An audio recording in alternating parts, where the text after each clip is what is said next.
Have you ever reached a point in life where nothing made sense? Where everything you built came crashing down, and you sat there asking yourself, why me? Why now? Why is God doing this to me? We all make plans. We dream, we prepare, and we hope life will go the way we imagine. But life doesn't always follow our map. Sometimes, it tears the map apart.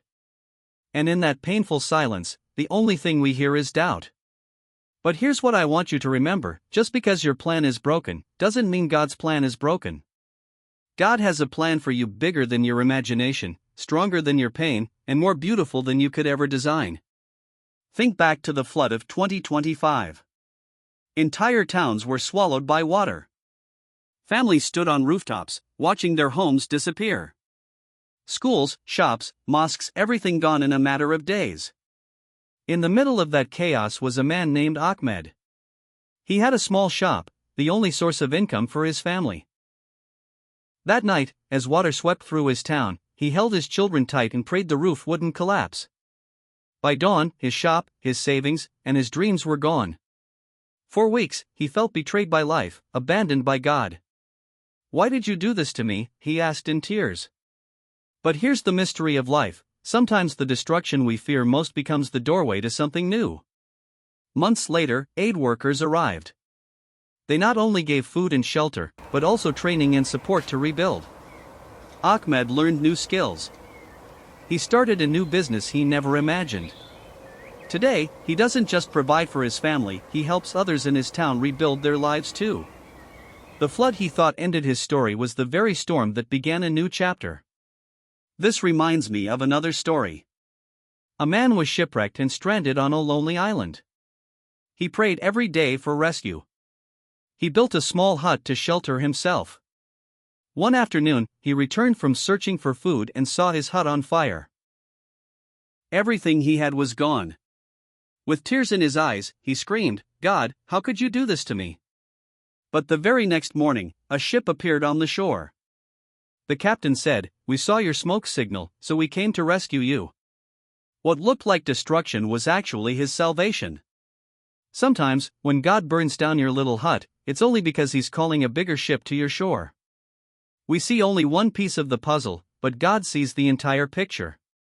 We look at the pain of today, but God sees the purpose of tomorrow. You may have lost a job, faced rejection, or gone through heartbreak. It hurts, yes. But what if every no in your life is God's way of pushing you toward the right yes? God doesn't ruin your plans to punish you. He changes your plans to protect you. Was thrown into prison for a crime he never committed.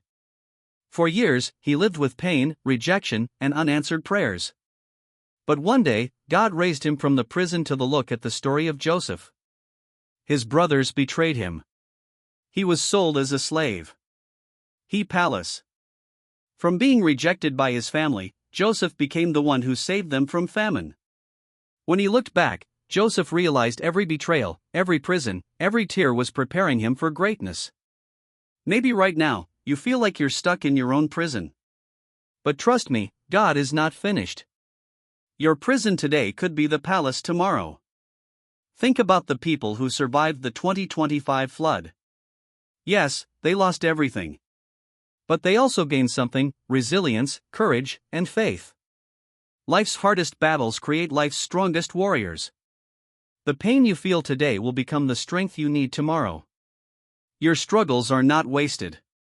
Every tear you've cried, every setback you've faced, it's all shaping you into someone greater. We often pray, "God, give me strength." But strength doesn't fall from the sky. Strength is built through struggle. We pray, "God, increase my faith." But faith grows in the silence, when prayers seem unanswered, when the nights feel endless. We ask, "God, give me success." But success isn't handed as a gift. It's shaped in the fire of trials. God's process is not to make life easy.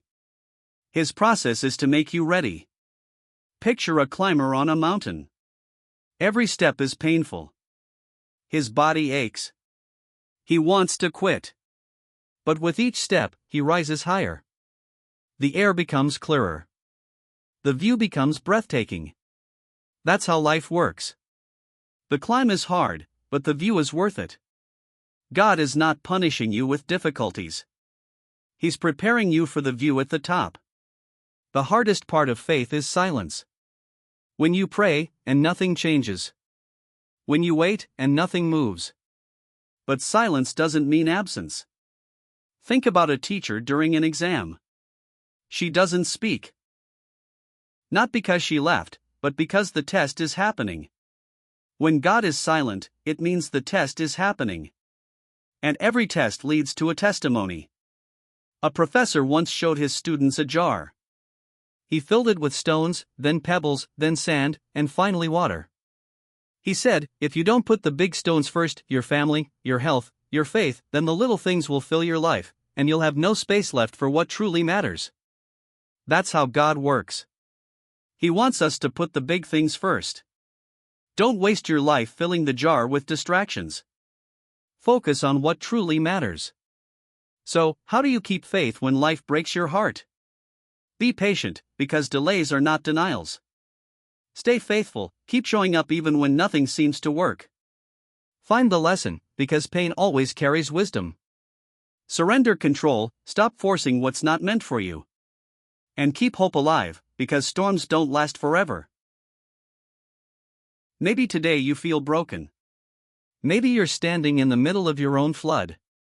Maybe your hut has burned, and you feel abandoned. But remember this, the flood can lead to new beginnings. The fire can call a rescue. The prison can lead to the palace. Your story is not over. God has a plan for you, a plan to give you hope, a future, and a reason to keep going. So the next time life falls apart, don't give up.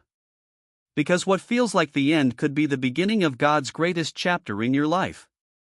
And if this message touched your heart, don't keep it to yourself. Share it with someone who needs hope today.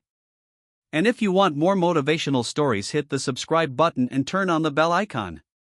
Because maybe this message is part of God's plan for you.